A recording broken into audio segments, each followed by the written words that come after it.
Sheikh Moza bin Nasser of Qatar attends day 2 of Wish in Doha. Queen Maxima of the Netherlands meets with young people in Hoofddorp.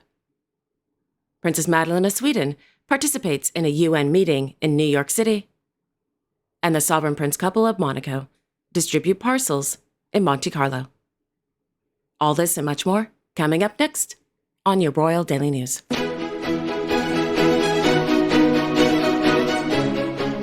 Good afternoon, everyone, and happy Thursday. My name is Alexandra, and welcome to your Royal Daily News for November 14th, 2024. In Monte Carlo, Their Serene Highnesses, Prince Albert II and Princess Charlene of Monaco, on the occasion of Fête Nationale Monégasque, presented parcels to the elderly residing in the Principality and from border towns such as Beausoleil at the headquarters of the Croix-Rouge Monégasque. The Sovereign Prince is president of the Croix-Rouge de Monaco, while the Princess is the vice president.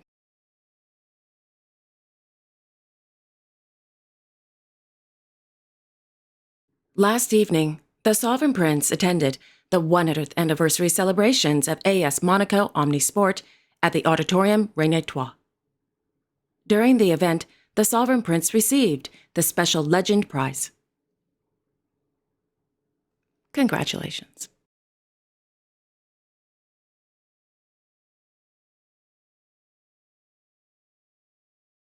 On Wednesday afternoon in Larvotto, the Sovereign Prince attended day 2 of the 19th edition of Ever Monaco at the Grimaldi Forum. Established in 2006, Ever Monaco showcases and promotes technologies aimed at future transportation and energy solutions.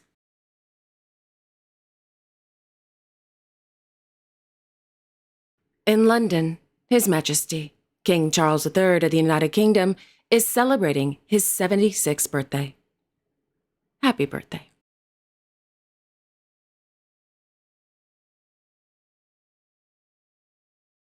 Meanwhile, His Royal Highness, the Prince of Wales, visited Ulster University's new Belfast campus. According to the Belfast Telegraph, during the visit, the Prince learned about the, quote, work that's being carried out to solidify Northern Ireland as a global leader of creative excellence and innovation by developing and upskilling the future workforce and expanding technological capabilities. End quote.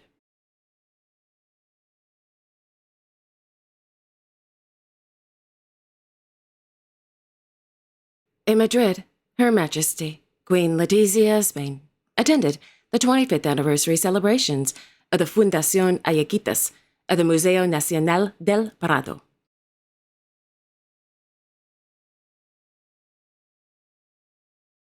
In Stockholm, Their Majesties, King Carl Gustaf and Queen Sylvia of Sweden, presided over the presentation of the 2024 Prince Eugen Medal ceremony held at the Royal Palace. Established in 1945 by King Gustav V, on the occasion of Prince Eugen's 80th birthday, the Prince Eugen Medal is awarded to individuals for their outstanding artistic achievement.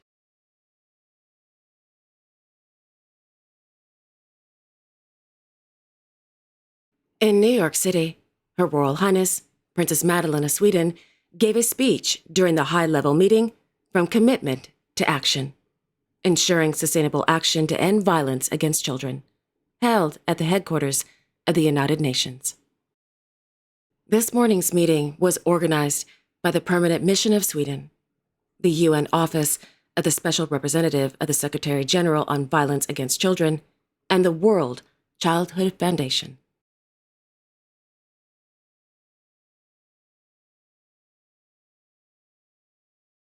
In Oslo, His Majesty, King Harald V of Norway, received letters of credence from newly appointed ambassadors to the Kingdom of Norway at the Royal Palace.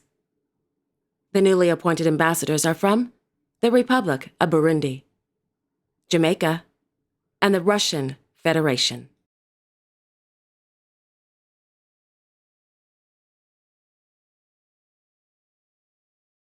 Meanwhile, His Royal Highness, Crown Prince Haakon of Norway, welcomed His Majesty, King Willem-Alexander of the Netherlands, to the Kingdom of Norway. The king, accompanied by the Minister of Climate and Green Growth, Miss Sophie Hermans, and a Dutch business delegation, concluded the 3-day working visit to Scandinavia. The purpose of the visit was to strengthen cooperation between the Netherlands, the Kingdom of Denmark, and the Kingdom of Norway in the areas of hydrogen and the regional hydrogen infrastructure. In both kingdoms, the visit focused on the development of onshore and offshore infrastructure, hydrogen import capacity to the Netherlands, decarbonization of the maritime sector, and the development of green maritime corridors. In Norway, there is attention to cooperation in the field of carbon capture and storage. The day began in Hovik, with the Crown Prince and the King visiting the company Histar. According to the Royal Court of Norway, Histar produces plants for electrolysis, so-called electrolyzers. Electrolyzers play an important role in the production of green hydrogen, a clean energy source that can be used in a variety of industries and means of transport to reduce carbon emissions. In the mid-morning, the King and the Crown Prince arrived at Oslo City Hall, where they participated in a roundtable discussion on the role of hydrogen and hydrogen derivatives in the decarbonization of the maritime sector. In the afternoon, Their Majesties, King Harald V and Queen Sonja of Norway, the Crown Prince, and Her Highness Princess Astrid Mrs. Werner hosted a private luncheon in honor of King Willem Alexander's working visit to the Kingdom of Norway.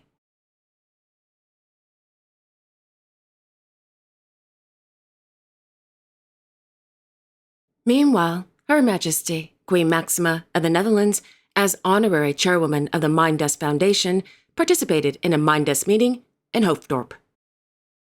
According to RVD, the meeting gathered young people, social media influencers, policymakers, and representatives of various social media platforms to discuss the role that each of them can play in promoting a mentally healthy online environment and strengthening openness around mental health.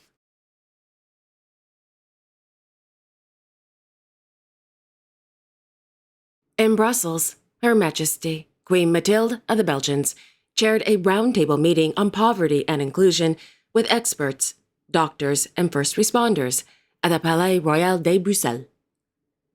The Royal Court of Belgium noted that during the meeting, the discussions covered a variety of topics, including housing, energy poverty, debt management, and digital exclusion. The fight against poverty is one of the 17 Sustainable Development Goals of the United Nations, which the Queen has been an advocate since 2016.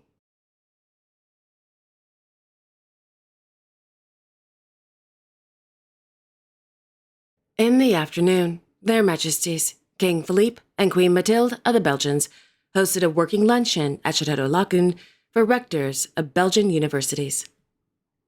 According to the Royal Court of Belgium, during the luncheon, the discussions focused on the, quote, developments in the academic world, scientific research, and higher education in Belgium, end quote.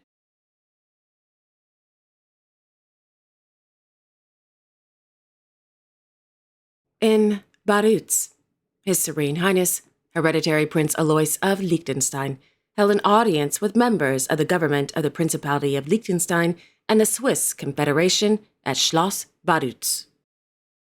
The government officials included the President of the National Council of the Swiss Confederation, Mr. Erich Nussbaumer, the President of the Council of States of the Swiss Confederation, Ms. Eva Herzog, and the President of the State Parliament of the Principality of Liechtenstein, Mr. Albert Frick, to name a few.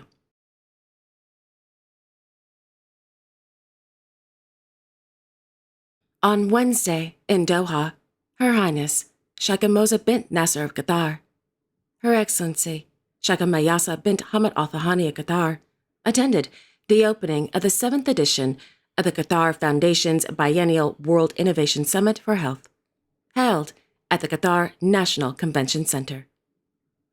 Held under the theme Humanizing Health, Conflict, Equity, and Resilience, the 2-day event, quote, underscores the need for health innovation that supports everyone, leaves no one behind, and builds resilience, particularly for vulnerable communities and regions affected by armed conflict."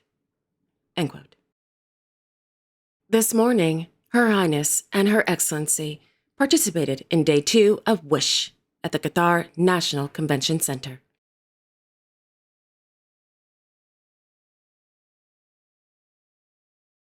And finally, in Amman, His Royal Highness Crown Prince Al Hussein bin Abdullah II of Jordan, deputizing for His Majesty King Abdullah II of Jordan, the Supreme Commander of the Jordan Armed Forces Arab Army, presided over the graduation ceremony of the 5th class of future Knights officers at the Royal Military College.